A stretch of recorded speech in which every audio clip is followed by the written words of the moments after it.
Ktorou šipkou? Touto. No vynikajúco. Vyzerá to, ako keď som bol posledný jednorožec, si prvý. No. Takže ja zmene veľmi pekne ďakujem pánu Vrichnovskému, že ma uviedol a ja by som vám chcel povedať niekoľko svojich skúseností a vysvetlím vám, aká je nádhera pracovať s výkonom pre zvieratka. To je jednoducho úžasná vec. Takže prikročíme rovno k veci. Kliknem si a nič. Naozaj. Tak, toto, čo tu teraz vidíte napísané, prepáčte, nejaká nádcha na mňa lezie. Toto sú najčastejšie veci, s ktorými prichádzajú ľudia k vám.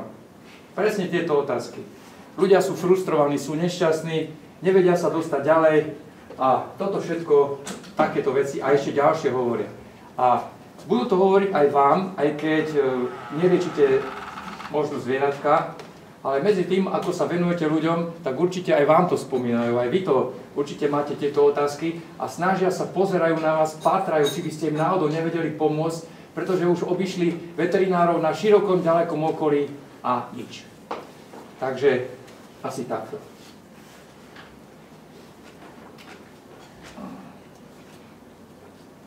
Takže, toto, ak sa rozhodnete, že predsa len chcete pomáhať zvieratkám, je dôležité, aby ste tieto veci rešpektovali. Hej. Nečakajte, že vám prinesú jednoduché prípady. Jednoduché prípady pre biorezonanciu nie sú. To som zistil, že to jednoducho nie je. Takto to vôbec nefunguje. Hej. A ďalšia vec, čo je veľmi dôležitá, je možné ošetrovať ľudí, že máte v jednej miestnosti aj dvoch ľudí, ktorí sú napojení na bikom, hej. Každý na ten svoj samozrejme, ale zvieratá potrebujú svoju intimitu. Potrebujú svoj kľud, svoj pokoj, potrebujú svojho majiteľa, ktorému veria a potom to je veľmi dobré, hej. A ďalej, ďalšia vec, ktorá je veľmi dôležitá, testovanie samozrejme nemôžete robiť tak ako u ľudí. To jednoducho neprichádza do úvahy, hej.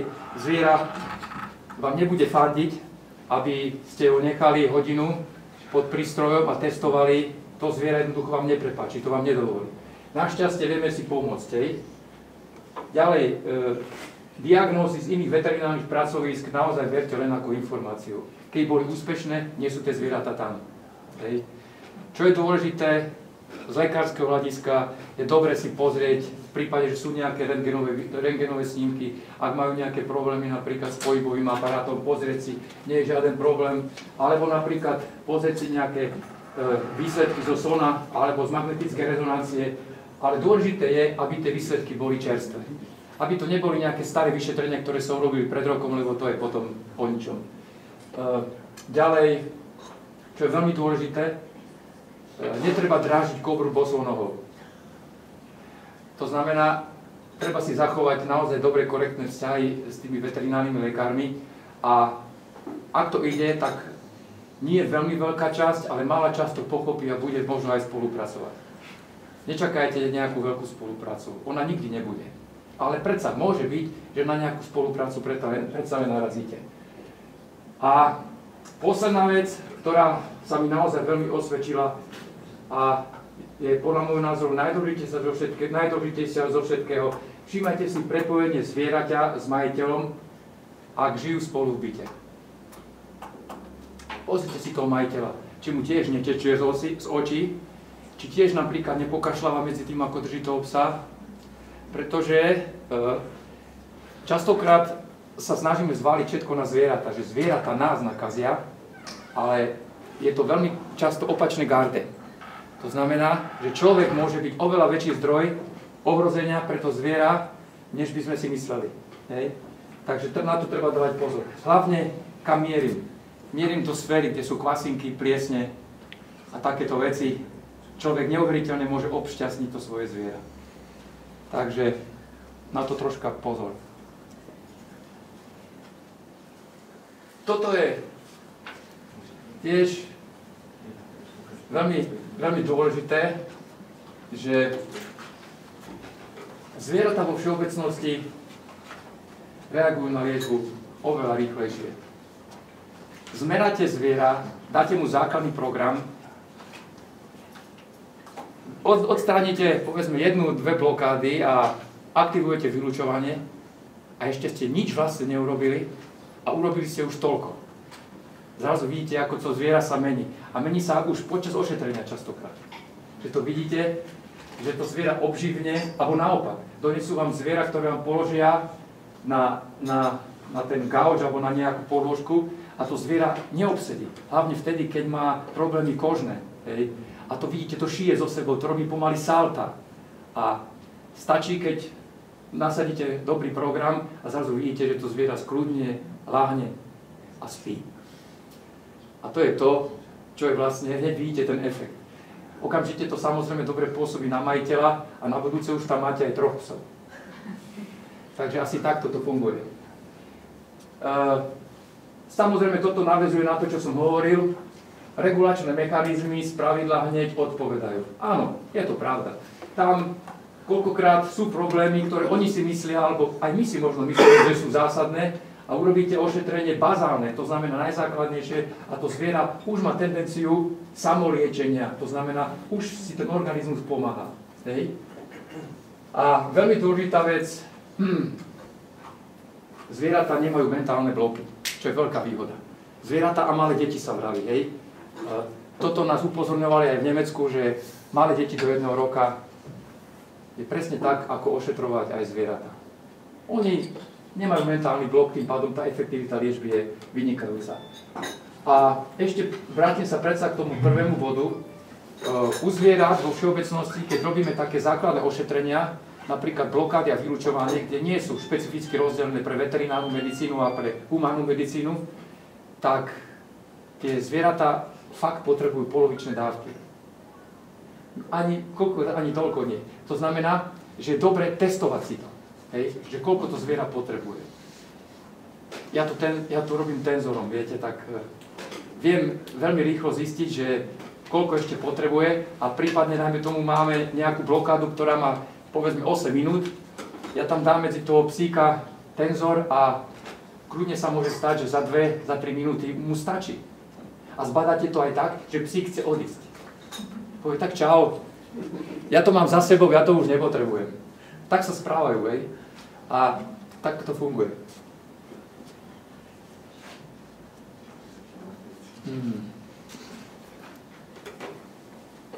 Rozdiely v terapii zvierat a ľudí. No, naozaj sú dosť veľké. Hej.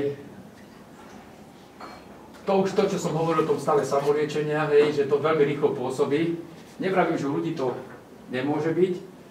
Sám som aj užívateľ liečby, takže naozaj to je, môže to fungovať, ale u zvierat to naozaj ide veľmi rýchlo. Keď sa dostanete a trafíte tú diagnózu a dáte a musíte testovať, to zdôrazňujem, to znamená, že keď tú košieločku ušijete presne na mieru v rámci toho programu, na toho psa, alebo na tú mačku, alebo škrečka, čokoľvek, tak je to nádherné. Hej, pustíte to a funguje to. Všetko to tu nadväzuje. Hej. Liečba je z toho dôvodu krehká. Ja som rozmýšľal, aké správne slovo dať, ale naozaj mne to príde také správne, že treba veľmi jemne zvážovať, že čo tomu zvieratu dáte. Keď to zviera nechce toľko, hej, a zbytočne tam bude sedieť pol hodiny, keď mu naozaj treba trefných 5 minút. Hej. A tuto je to, čo som hovoril, že tá terapia je oproti humánu častokrát kratšia. Budem pokračovať ďalej.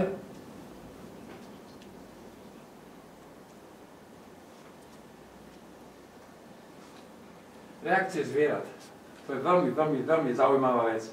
To je to, čo som už začal aj hovoriť. Hej. Je to, tam vidíte hneď, že či ste dobrí, alebo nie ste dobrí. Hej.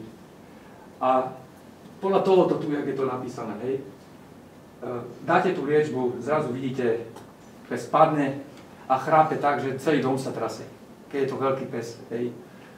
A u koní napríklad je prehlbené dýchanie, alebo napríklad potivosť v mieste poškodenia, kde má to telo poškodené. To je typické pre kone. Hej. A Napríklad pre mačky. Mačky, oni sú neuveriteľne autonómne zvieratá. Oni nie sú také ako pes, že majú vždy ešte nejakú vďaku ku nám a tak ďalej. Mačka povie, tak, toto si neurobil dobre a jednoducho dá nám to vedieť, že sme to neurobili dobre a odchádza, hej. Ale zase na druhej strane, ona nám presne povie a nemusíme mať ani tenzor, že kedy už ten program končí pre ňu. Takže takto to vyzerá u tých mačičiek, hej. Ale takisto sa dajú ošetrovať aj papagáje, hej. Tam samozrejme, a drahé, veľké papagáje napríklad, hej. Je to len vec prístupu a vec toho, aby sme si uvedomili, že nesmieme na ňo šáhať. Šáhneme na ňo a papagaj je mŕtvý. On jednoducho umrie. Je to pre ňo ako keby šport. Takže treba na to dávať pozor. Keby vám náhodou, alebo keď ste náhodou chceli robiť nejakú takú vec, tak radšej, ak nemáte s tým skúsenosť, tak radšej mi zavolajte a ja vám poviem, čo si môžete dovoliť. Dobre? Aby ste nešli, keby ste náhodou to robili, hej, aby ste nešli náhodou do takýchto vecí.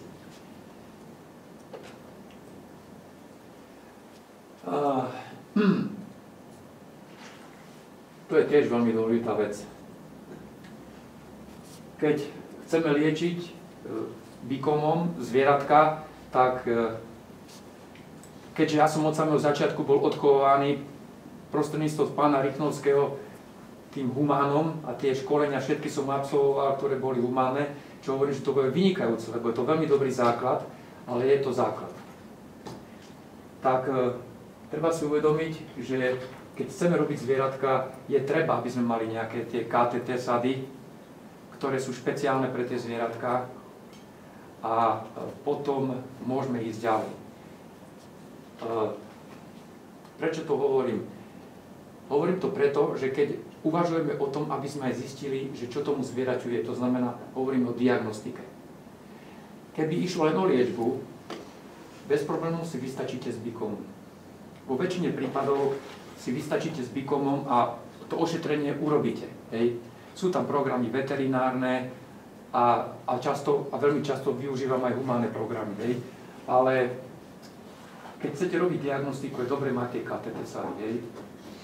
Ja s nimi pracujem dennodenne, od rána do večera. Hej. A to je potom o tom, čo mi pomáha, aby som urobil presnú diagnostiku a to, čo potom vlastne tomu zvieraťu je. Hej.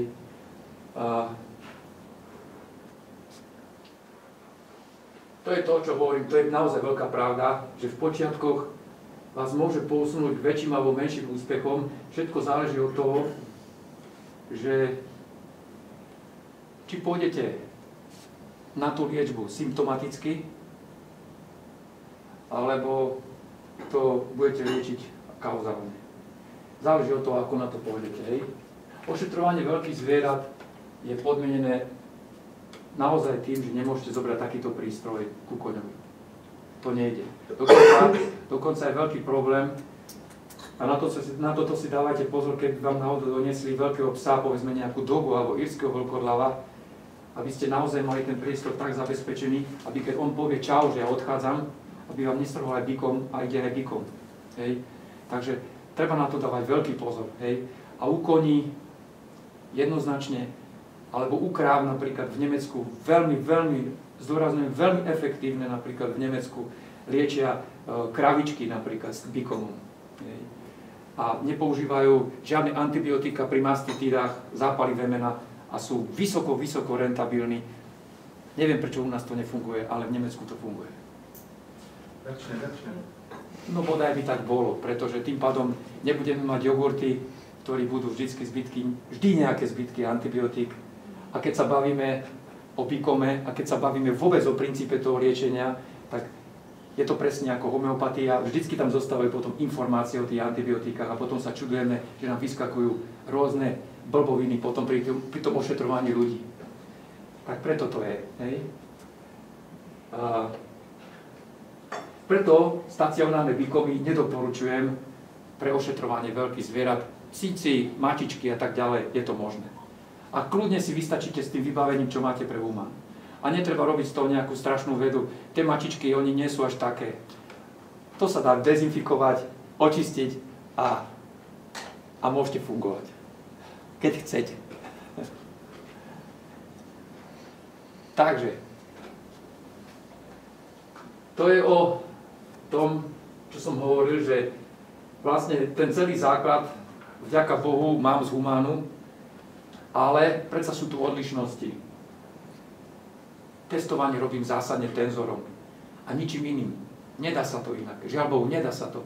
Iná technika neprichádza do úvahy. Technika cez akupunktúrne body a cez takéto veci zabudnite. Nejde to, hej. Nejde to, pretože zviera vám nedovolí. Ono vám nedovolí, aby ste sa veľmi na ňom, jak sa hovorí, vyžadili. To nefunguje. Takže testovanie robím v pohode, môžem si pustiť hudbu, môžem robiť čokoľvek, v kľude, bez toho, aby mi niekto do toho hovoril, alebo čumel na mňa, ako to robím. To znamená, ja to robím z krvných vzoriek. Tak robím akékoľvek zvieratko, či to je mačička, alebo koník, alebo psík. Odoberiem si vzorky, vzorky musia 2 až 3 dní schnúť. Nesmú schnúť na tepelnom zdroji, nesmú schnúť na slniečku, musia vyschnúť v polotieni a tieto vzorky sú pre mňa doživotná informácia o Harrym, alebo Johnným, alebo Micke, akokoľvek ich nazvete. Hej? A vyzerá to tak, že potom sa vytvorí takáto kompletná kartotéka a stále s ňou ide krv. To znamená, že práve išla so mnou do Pardubic nejaká mačka. Napríklad, hej? A z tohoto ja pracujem, hej? A to ze žíly odebíráte? Áno, zo žíly odoberám, hej? Ja vidíte, dobre, k tomu odberu. Nesmiete dezinfikovať, to znamená, odoberiete 2 kvapky krvi a potom dezinfikujte, hej? A naozaj potrebujete 2 kvapky krvi, hej? Keď je to problém, tak dá sa odobrať napríklad aj z ucha. Nie je problém, naozaj nie je problém. A netreba sa báť toho, že napríklad, ako v humáne, viete, že musíme si pripraviť pole. No, netreba sa báť toho, že keby vám tam zostali aj zbytky srsti, napríklad na tom tamponiku. Je to stále informácia o tom zvierati. Dôležitá je tá krv, samozrejme, lebo to je ten hlavný nosič tej informácie, ale nemajte s tým žiaden problém. Kľudne aj z úška, nabodnúť a tak. Nemôžete zobrať krv z úst. Napríklad zdvihnite si sliznicu a že by ste si tam nabodli. Lebo tam už sú aj sliny. A to už nie je dobré. Hej?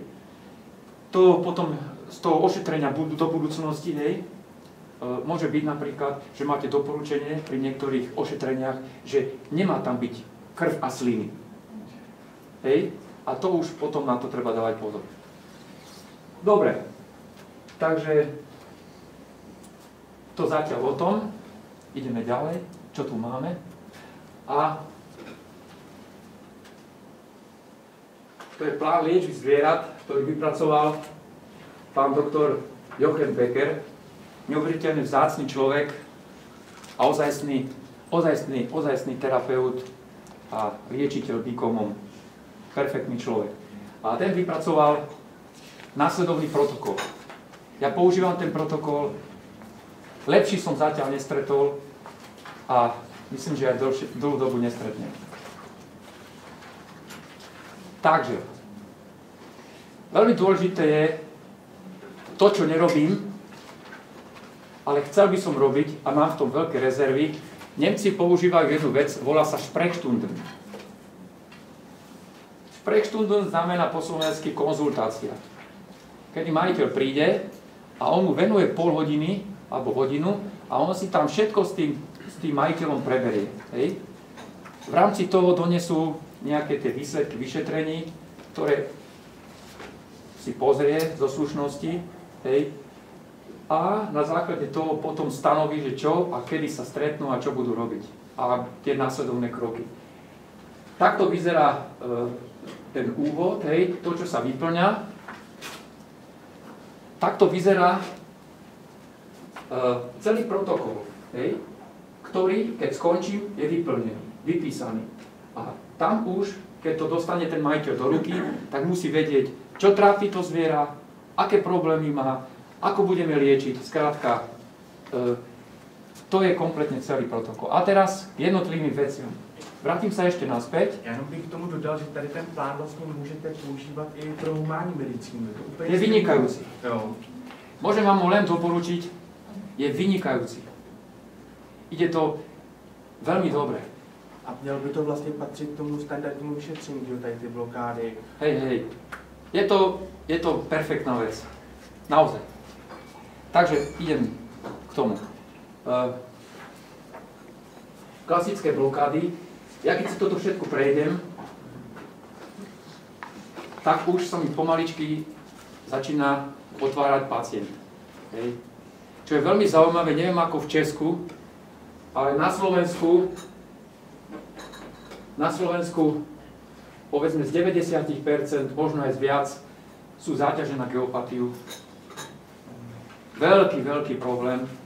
A čudovali by ste sa, každý jeden psík, každá jedna mačička, ktorá býva v tých nešťastných bytoch dneska našich, je zaťažená elektrosmogom.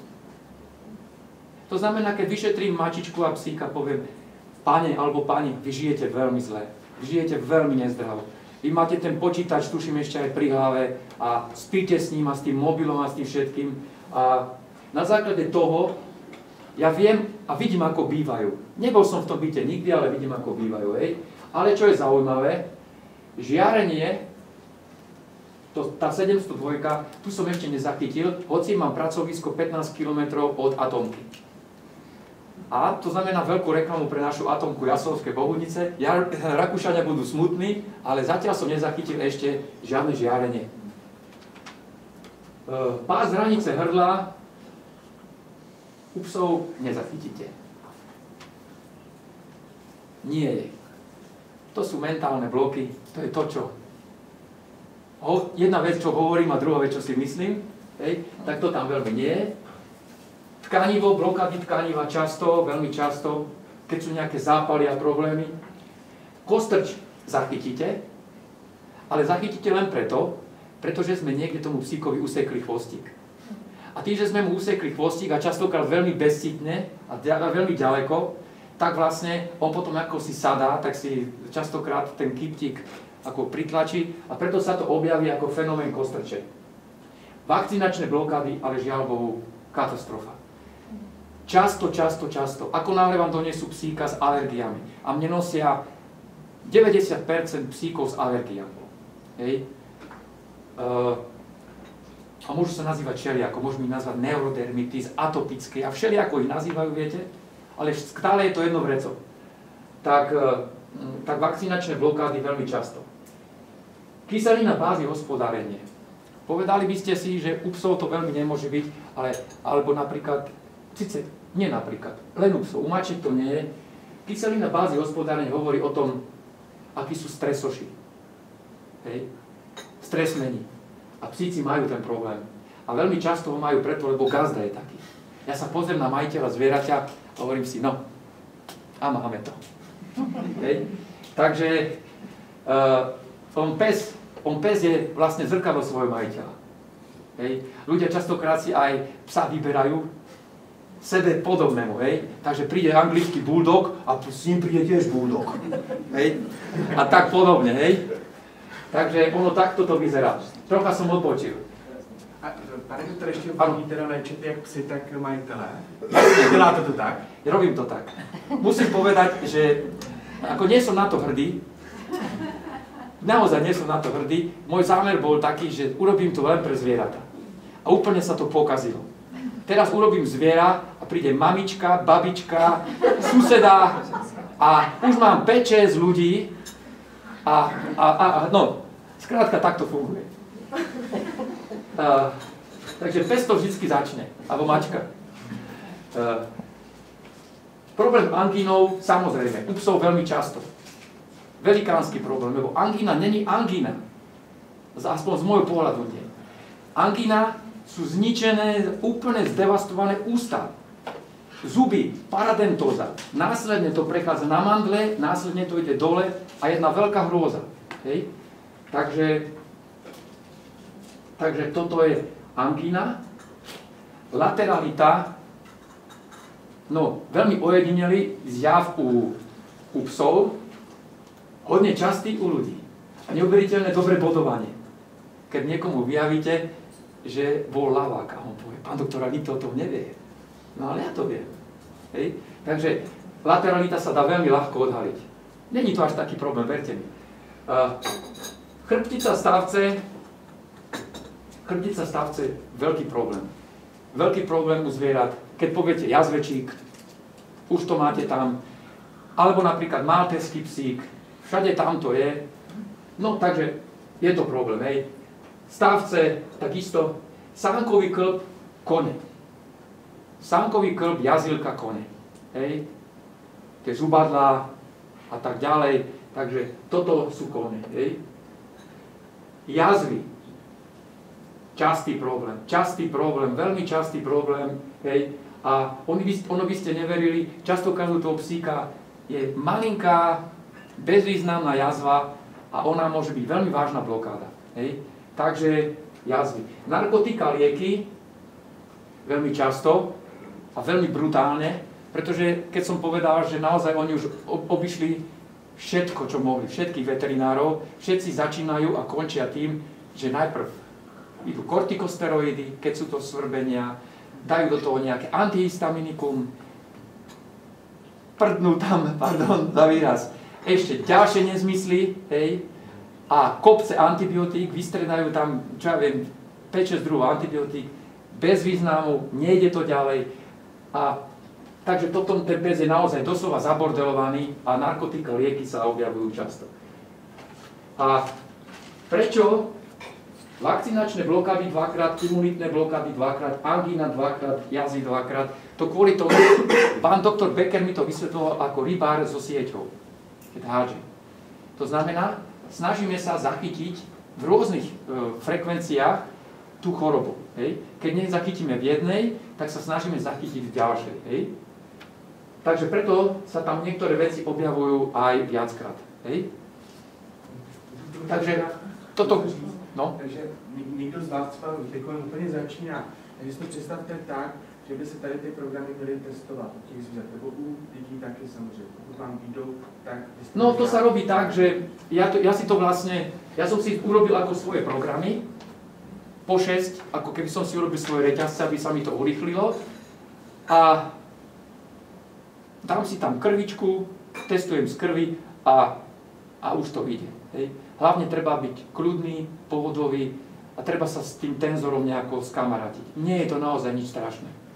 Ako skúste, je to naozaj paráda. Dá sa s tým robiť. Hej. Krv dáte do vstupného pohárika? Prosím? Tú krv dávate do vstupného pohárika? Keď robím toto, hej, tak krv dávam do vstupného pohárika a potom si dávam krv do pohárika, ako keby mi tam sedel ten pes. Áno.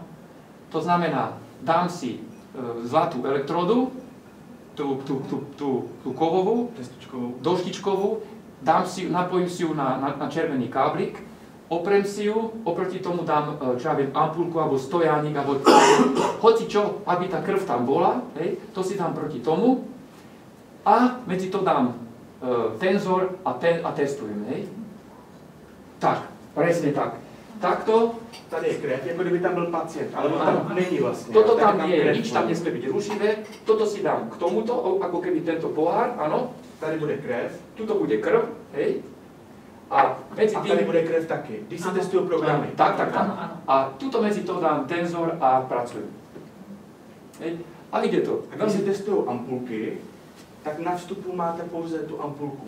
Áno. A tady máte krev toho pacienta. A je to stejný u lidí ako u zvířat. No pretože stále si treba uvedomiť, že tá krv to je vlastne ten pes, ktorý tam, kde si behá po Salaši na Liptove. On tam môže byť. Najvzdialenejšieho pacienta troška odbočím, čo liečím, je v Írsku. Ja som toho psa nevidel. A liečím ho. A sú šťastní. Pretože tam boli také hnačky, ktoré nevedeli zvládnuť. Hej? A tomu posíláte vodičku nebo čip? Čip. Takže na terapii do Írska, na čip. A takto ošetrujem psa v Írsku. Takže ideme ďalej. Vylučovacie orgány. To je veľmi dôležité. Blokády sú blokády, ale keď to telo to nevie vylúčiť zo seba, tie neporiadky, tak je to veľmi zásadná vec. Vylúčenie toxínov, univerzálny program na vylúčovanie toxínov veľmi často. Keď ten pes má zápaly kože, samozrejme, že tam nájdete. Tento program bude aktuálny. Lymfa. Ako náhle je problém, škrabe sa, treba rátať s tým, že tá lymfa tam vypláve, hej. Potom problémy s črevom, detoxikácia čreva, obličková nedostatočnosť, častý problém. Veľmi častý problém. No, a ešte chcem povedať toľko, že keď vám donesú psa na prvýkrát, hej, alebo keď vám donesú človeka, to je jedno. Už to berme tak, že poviem, že pacienta, dobre? Tak, ups. A keď vám ho donesú, tak nelakajte sa toho, že pomaly tu máte všade bodky. Už sa mi to stalo. Jedna bodka vedľa druhej, hej. No jednoducho, hold, ten človek má tam možno 2-3 zásadné veci, ale popri tom sa ešte hlási ďalší, hej. A tak sa to nabali a máte tam plno tých bodiek, hej. Veľmi dôležité je neignorovať bodky obličkové, pankreasové a lymfy. Na to treba dávať pozor. Tým sa potom treba venovať, hej. Keď potom idete ošetrovať. Keď už idete potom ošetrovať, dobre? Ďalej. A toto je vlastne vyšetrenie. Konečne sme pri vyšetrení. To je vaše, to je humánne. Prepáčte, že hovorím vaše, lebo ja som veterinárny lekár, takže tak. To je humán a tento humán sa dá veľmi dobre použiť aj vo veteríne.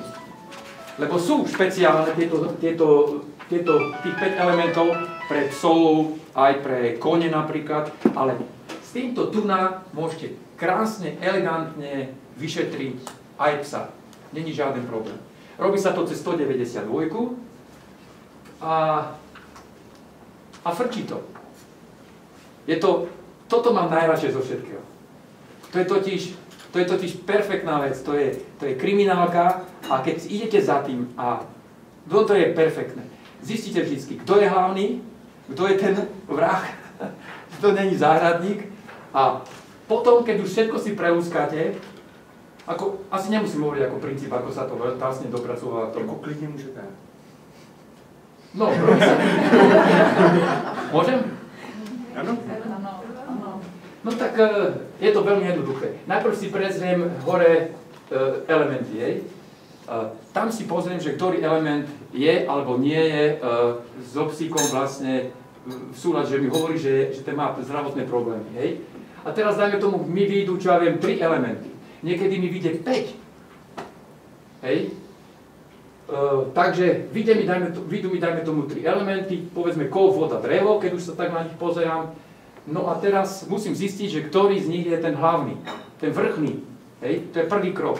Takže testujem, dajme tomu kov, ten si dám do pohárika a testujem proti vode a drevu. Hej. A teraz testujem tenzorom, či ide do rezonancie, či nie. Keď ide do rezonancie, znamená je podriadený. A keď je podriadený, není to ten, chápete? A takto si prebehnem tieto dva živly, hej. Zostane mi teraz dominantný, dajme tomu kov, hej. Automaticky. Kov mi tam zostane a teraz v poháriku, a teraz testujem všetko dodola, čo je v kove. A hľadám, ktoré choroby sú v kove, áno. Nájdem si v kove, dajme tomu, povedzme, hrubé črevo, veľmi časté, hej. Keď poviem hrubé črevo, môžu to byť aj priedušky, hej. A môžu prísť ešte aj šlachy do napríklad, hej. Teraz mám 3 veci, ktoré tam vyšli, hej. Tak zase, z tých 3 si postupne vyberám, dávam si do pohárika a testujem, ktorá je vlastne tá vrchná choroba. A konečne som sa dostal ku tej vrchnej chorobe. Tu si zakružkujem, robím to takým, ja si to robím takými 2 krúžkami, aby som na to nezabudol a poznačím si. A tá vrchná choroba sa mi potom dostáva do pohárika a teraz už potom testujem všetky ostatné. Aj tie elementy, ktoré neboli vôbec v rezonancii, čo nepotvrdzovali. Skrátka, prejdem si tak či tak kompletne všetko. Hej? Všetky orgány si prejdem. Bez ohľadu na to si vyjde element. Bez ohľadu. Prejdem a z toho mi vyjde nejaká olympiáda. Lebo tam je potom kruhov, keď je ten psík nejak ťažko chorý, tak je tam plno toho, čo vám vyjde. No a keď s tým skončím, konečne idem na to, čo je zaujímavé. A to je toto. To znamená záťaže. Hej? A toto si potom prechádzam, zistujem, na ktoré záťaže je pozitívny. A keď už konečne mám zistené, že na ktoré záťaže je pozitívny, potom si dám kafe alebo čaj, lebo to už stačí, to je dosť. Oddychnem si a potom už idem rovno na tie záťaže. Zoberiem si KTT sady, dám si ich pred seba a už to sekám. Keď je to baktérka, prejdem si celú baktérku, nájdem, kto to je, predstavím sa a dostane po ušiach. A je to hotové. To je celé. Tak. To je veľmi dôležité. To je vlastne finále, hej, keď končím. Pretože sú tu niektoré veľmi zaujímavé veci. Hormonálne poruchy 1, 2, to treba, potom je taký pomocný, nemám ho tu, ale tam je vlastne pomenované, čo sa pod tým schováva, hej, pod týmito vecami. Takže tuto si potom testujem ešte znova, tak, znova sa vrátim, ale doteraz som robil tak, všetky tie testovania, že som to robil v 192 a potom, keď som robil škodliviny, tak som robil 170. Hej? Keď som testoval, čo viem, pliesne, baktérie a tak ďalej. No a keď to mám skončené, tak znova musí krv prísť do vstupného pohárika, krv do toho pohárika a testujem ešte toto tu, nakoniec. Hej? A tam potom si pretestúvam tieto veci.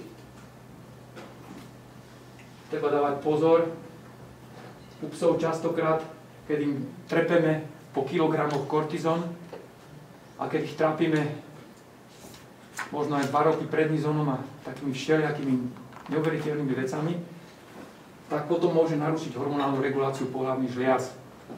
Môže to napríklad spôsobiť to, že úplne napríklad releasing hormóny mi tam môže nabúrať a tak ďalej. Takže je to treba potom naozaj prejsť a v prípade, že sú problémy, potom ich cez BICOM ošetriť. To je celé asi. To je všetko, čo som vám chcel povedať. To je všetko. No, zatiaľ. V prípade, že máte nejaké otázky a budem vedieť, tak rád vám odpoviem. Testujete tam třeba krmení taky pro psy, vhodnost krmení? Prepáčte, že som to nepovedal. Stále, to je nevyhnutné. Ku mne chodia s igelitkami, plnými igelitkami a odchádzajú smutní, pretože im zostane pol igelitky.